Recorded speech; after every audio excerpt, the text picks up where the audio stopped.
Qasem Soleimani has been killed.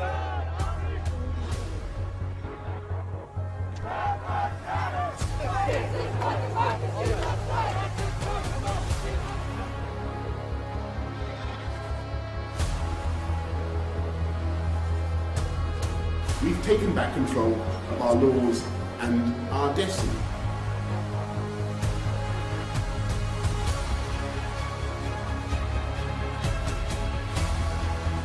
I pledge to be a president who seeks not to divide, but unify.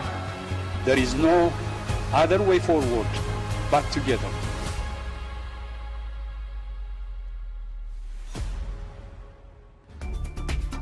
Hello and welcome to Dialogue. For people all over the world, 2020 has not been just another year. Great changes occurred, all under the cloud of the COVID-19 pandemic. Looking back, we see the world breaking loose under the pandemic, wildfires and racial and religious violence. We see countries going along, dropping out of pacts and turning inward for solutions. However, we are still moving forward despite the setbacks and uncertainties. To review 2020, I'm joined today by Dr. Zhao Hai, Research Fellow with the Chinese Academy of Social Sciences, Hannah Wanjie Ryder, CEO of Development Reimagined, Daniel Gras, Director of the Center for European Policy Studies, and later we'll be talking to Michael O'Hanlon, Senior Fellow and Director of Research in the Foreign Policy Program at Brookings Institution. That's our topic. I'm Zhou Yue.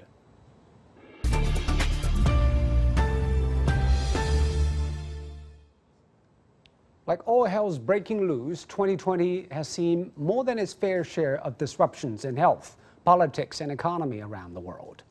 But looking back, is there anything we can do that could change the picture? Well, let's start with the game changer, COVID-19. So, Zhao Hai, basically the world has been changed by COVID-19, but what are the most important changes it has brought about to this world? Zhao Hai. Well, I think first of all, people realize that the pandemic is a reality here for stay here now. And in the short run, the economy has been hard hit. You see a business shut down, massive unemployment around the world. Governments try to rescue the economy, beefing up all kinds of rescue packages. At the same time, supply chain has interrupted and then resumed working, but not properly to the previous level. And the government in the international organization trying to save the day by accelerating the research of vaccines and distribution of vaccines. But at the same time, there are countries who are trying to save themselves, adopting policies that are not uniting every country in the world. So I think in this particular year, this pandemic revealed both the advantages, the development of the world economy, and shortages of globalization. And Hannah, what is your take of the biggest change that happened in 2020 that may have a long-lasting effect? Well, there's no doubt that it was COVID-19 itself, and what it seems to have really exposed is both the vulnerabilities of the world and different nations' vulnerabilities in different kinds of ways, as well as global inequalities and inequalities even within countries.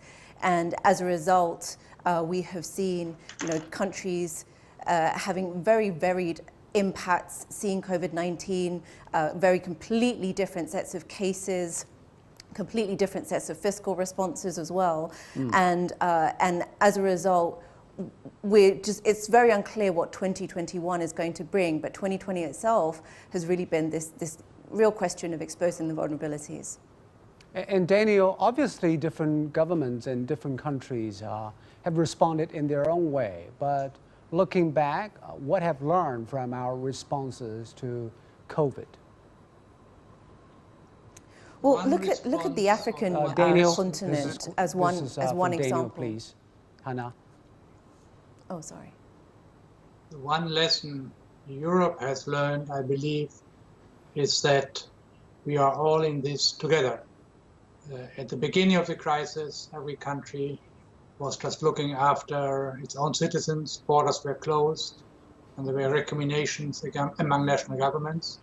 But this has totally changed since July, August. The EU has put together an unprecedented common response to the crisis. And in this sense, the European integration process will probably be strengthened by this test which it has experienced this year. You think the European integration will improve because what we saw in 2020. But other people might say, since your first response is fending for yourself within the national boundaries, how can we be sure that you will do better next time?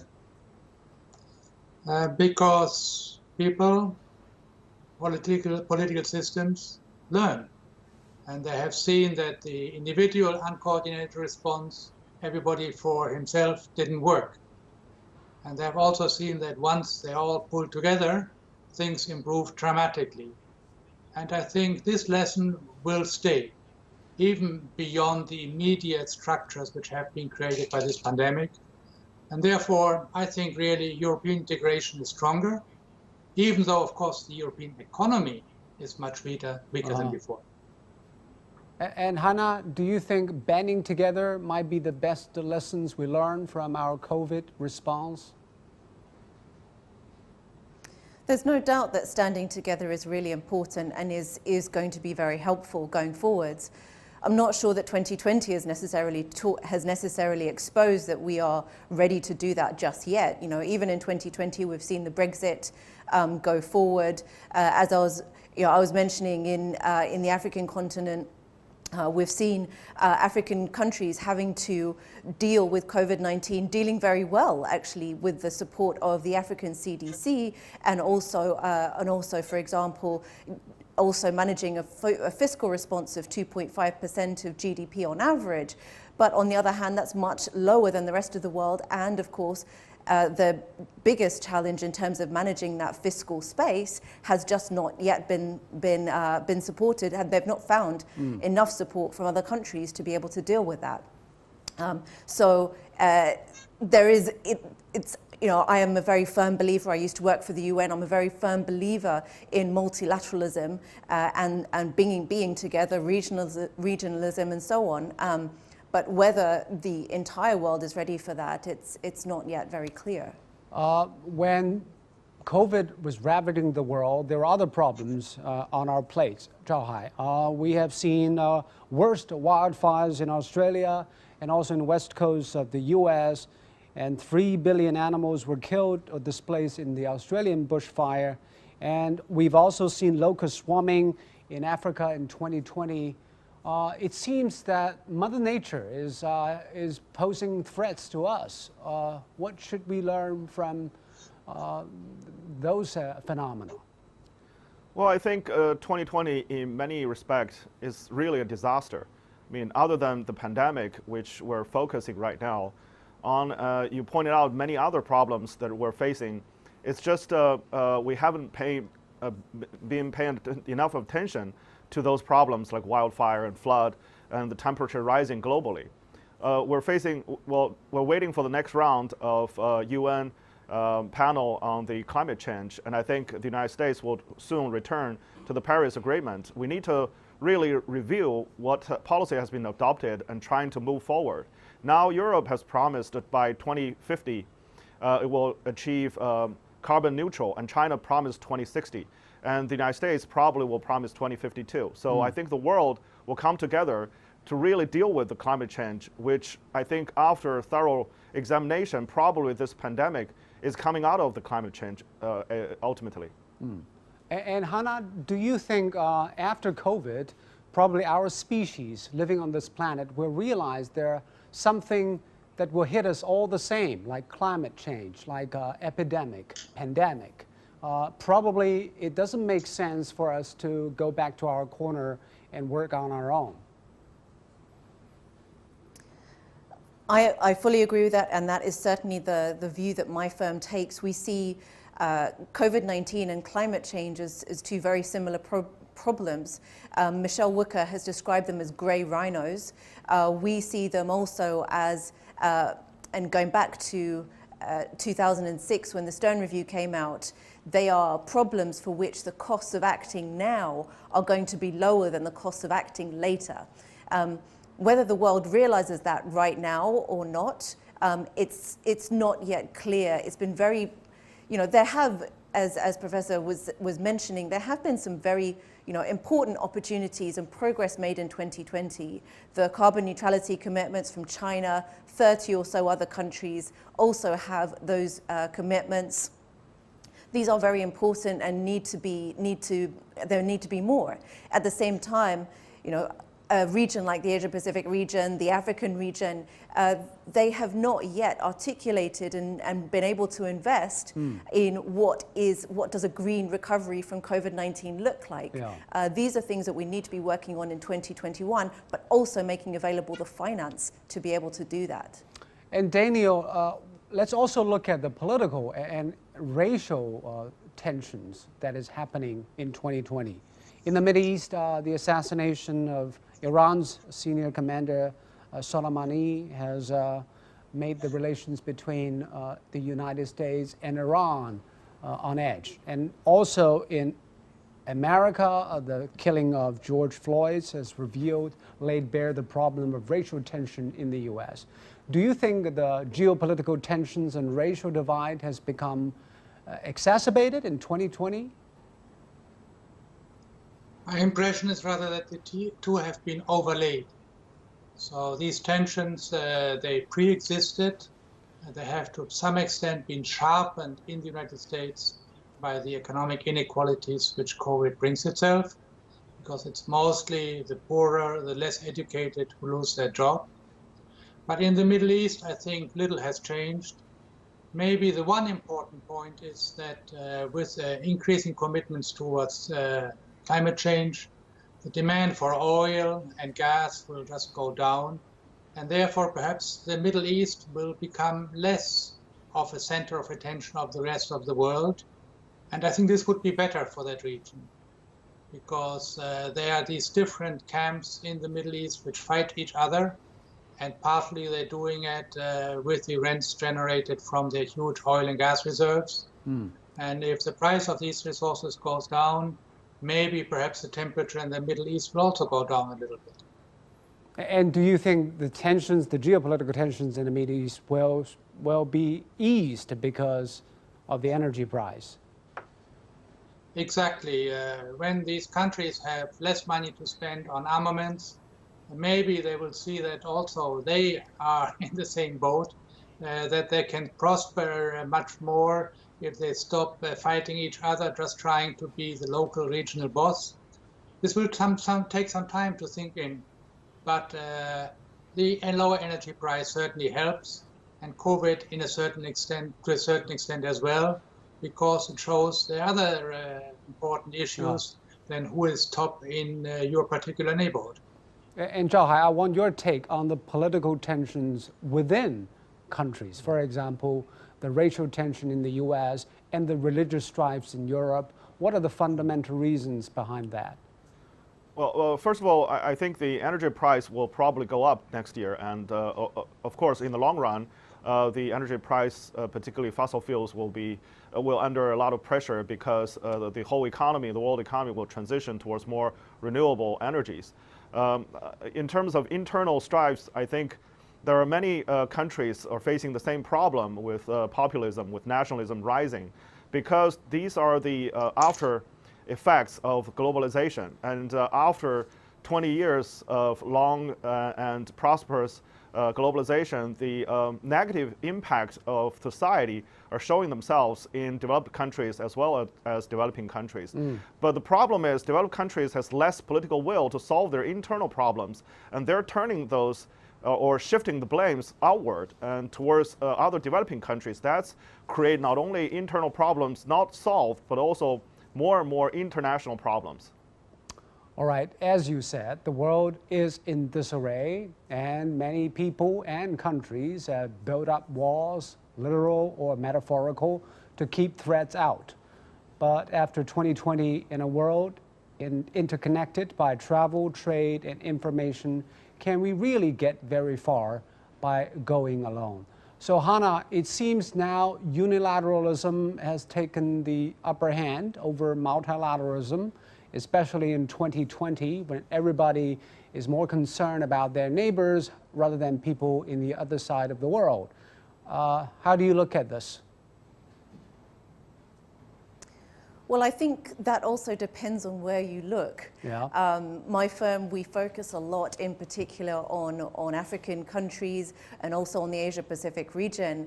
And what we see here is not, and in Africa, is not necessarily a move towards unilateralism, actually far from it. What we see is move towards regional integration. On the 1st of January, we're about to have the launch of the African Continental Free Trade Agreement, which is similar to the RCEP, which has also been agreed across Asia and across Asia Pacific. What that is trying to do is what COVID-19 has done effectively is not just exposed nationalism necessarily, but it's also exposed the way that I would frame it as more around the inequalities within countries and also the inequalities across countries. And the fact that many countries are, in some ways, African nations in particular, they are away from from globalization, don't necessarily get the benefits of globalization, yet they are dependent on the rest of the world. So this is why they're moving towards regionalization, trying to improve intra-African cooperation, and hopefully that will lead to structural transformation and growth in 2021 and beyond. It's not necessarily unilateralism. Yes, there is unilateralism in some areas of the world, but not everywhere. No, probably you're right. And Zhao Hai, Hannah mentioned that when you're looking at different parts of the world, the people's response are different. Maybe unilateralism in some advanced countries in Northern America and Europe, but not necessarily in developing nations. But one fact is obvious, that is the United States want to withdraw from the world. Although Biden will become president probably, it is still a strong inclination to be that way. How the world should respond to the United States change of gear? Well, I think the United States is still very much an uncertainty. And even though there's a switch of administration, the uncertainty remains. A lot of hope that this next government will be more pro-multilateralism and return to the world stage, supporting multilateralism and international organizations. However, I think other countries are not standing still. They're moving forward. You're saying not only Africa is more integrated, establishing free trade zones. In Asia, there are RCEP established recently, and also China is moving forward with agreement with Europe. So the world, other than regional, there's cross-regional, all kinds of deals are moving forward without the United States. So I think other countries facing this problem, they're still trying to get benefits from more integration, economic integration, and upgrades. The problem is right now is that with integration, if you look at the regions in East Asia or other developing countries, Africa, they need more investment in infrastructure, because previously those economies are linked with the US or EU. They have very developed areas along the coastal lines. However, their inland is not interconnected. They lack of infrastructure to help them develop more economy. So that's why AIIB and Belt Road Initiative are in the right time to step in to help regionalization, to help those countries to get benefits from more economic integration and globalization. We have Michael and Helen join me on the line. Michael, we've been talking about unilateralism and multilateralism, but in your opinion, does Brexit and Trump's withdrawal from Paris climate deal and other international organizations, they are a hiccup or they are a trend? Greetings and early Happy New Year to you. I think that when you mention Paris, the answer becomes sort of obvious in one sense, because Joe Biden's going to reverse Donald Trump's decision on Paris for the United States. So that will be a hiccup. Now, obviously, Trump's willingness to pull out signifies a certain kind of international behavior that may not be gone forever from the United States or any place else. So it's worrisome. but it's going to be reversed. On the other hand, Brexit, of course, is much more permanent, and we'll have to see what kind of setup the Brits are able to work out with the European Union. I still think if we take a broader historical perspective, the overall trend in Europe is towards much greater cooperation and economic as well as military collaboration than towards separation. So I'm still an optimist about Europe's future, but there is obviously a degree of nationalism that is strong in Europe too, not just in other parts of the world. We know that Chinese and Americans are very nationalistic, and we're being reminded that Europeans can still be nationalistic too. That does not have to be a bad thing, but obviously Brexit is a complication, and it has been for several years for the British economy. I still think the Brits will find a way to move forward very successfully, but we'll have to see. Earlier, Hannah mentioned that Africa is actually on the road of better economic integration. And just last month, there are 10 ASEAN members plus Australia, China, Japan, New Zealand, South Korea. They signed the world's largest trade agreement, RCEP. So it seems that not necessarily every country is going it their own way. There are still impetus and impulses to joining hands and have better framework for trade and investment mechanism. Michael? Yes, and I think a big challenge for Joe Biden, and one that will be much more difficult and probably more consequential, is what to do about the future of U.S. integration in Asia in particular, and specifically whether he'll find a way back towards the Trans-Pacific Partnership. And then over time, whether China can also move towards Trans-Pacific Partnership. But in the meantime, I agree with you. The RCEP is an important step forward, and I congratulate China as well as other countries that have taken that step. There are plenty of things that have to be watched, and we know that some countries find the amount of debt they sometimes wind up saddled under from Chinese loans to be concerning. So we have to make sure those loans are helpful to the economies. But I still think that you're right, that overall the movement has been in a favorable direction towards integration, and I hope the United States joins in on that in 2021 as well. Yes. 2020, will it be remembered for a global health crisis, a crash in the economy, or something else that we don't know yet? Well, the answer will probably depend on what we will do in 2021 and beyond. So, Zhao Hai, what we will do in 2021 about U.S.-China relations? Is it only a trade deficit problem, a trust deficit problem, or much bigger problem? Well, I think we all know there's a much bigger problem than just trade. And the Trump administration started with trade issue, but gradually evolved into a much bigger and wider area. Now the U.S.-China rivalry is much more strategic and competitive, sometimes in a very negative way. So I think moving forward with Biden administration coming in, there's a window of opportunity where both countries should take advantage of this period to calm down, examine, review their relationship, find out commonalities in terms of areas of cooperation, and move forward with management of possible crisis in the future to make the relationship much more stable and predictable. Right now, things are really complicated because businesses and other even people-to-people exchanges are facing a lot of uncertainties and disruptions. And the first stage of trying to solve the problems to reconnect and repair the relationship first, I think, in the early Biden administration. Michael, a massive vaccination program is being rolled out in the U.S. China will also probably very soon vaccinate its own populace. And there is also climate change cooperation that is possible on the table. Do you think 2021 will be a better year for China and the U.S. to cooperate to make this world a better place? Well, I certainly hope so, and I think the answer is probably yes. But I also think we need to keep our expectations modest. First of all, just starting with the technical issue of the vaccine itself, at least in the United States and most of the world, I think it's going to take at least the first half of 2021 to get to a place where life feels semi-normal again. You probably saw the statistics. The United States was hoping to vaccinate 20 million people in the year 2020. And right now, I believe we're at about 2 million, maybe 3 million. Falling short And so, greatly. yeah, so in that sense, we have a long ways to go. And I don't want to raise expectations about a really quick improvement too high.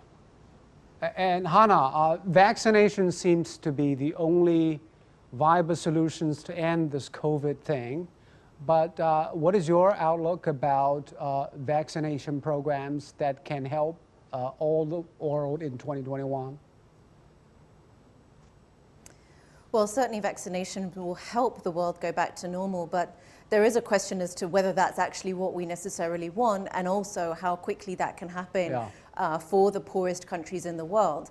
You know, we already know, for example, with testing, my firm has put together the numbers, Africa as a whole gets 4% of the global tests that have been done all around the world. That means vaccinations could well be the same if we just leave it to the market and we don't actually try to provide the support for countries to be able to vaccinate their populations. Now, there is the program COVAX, which is being rolled out, and there are a number of pharmaceutical firms also contributing at the same time, and China is also doing its own vaccination support for African countries that request it. At the same time, is that going to be enough? We are really not sure, and therefore African countries may need to continue and are likely to need to continue to manage COVID-19 in the same way that they have been managing COVID-19 over 2020.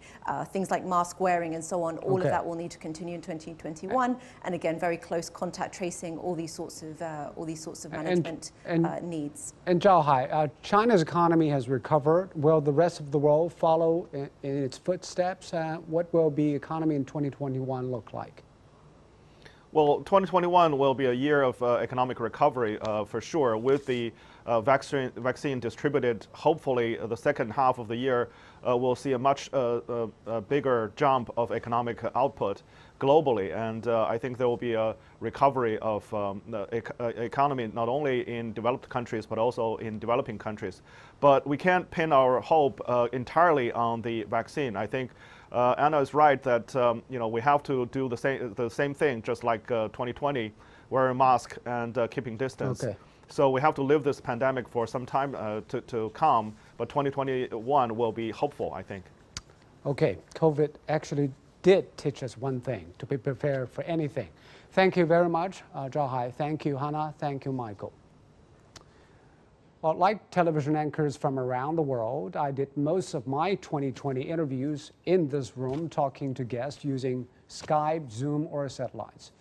But in no way I was less informed or inspired by what they said, from CDC director to doctors saving lives in ICUs, from peacekeepers in troubled areas to scientists working the hardest problems, from influencers to entrepreneurs. 2020 changed them, and what they have done also changed the year. 2020 has been a difficult year, but our lives will move on. Hopefully, equipped with better knowledge, clearer conscience, and greater hope we can use for 2021. Thanks for watching, and tune in again tomorrow for our final show of the year.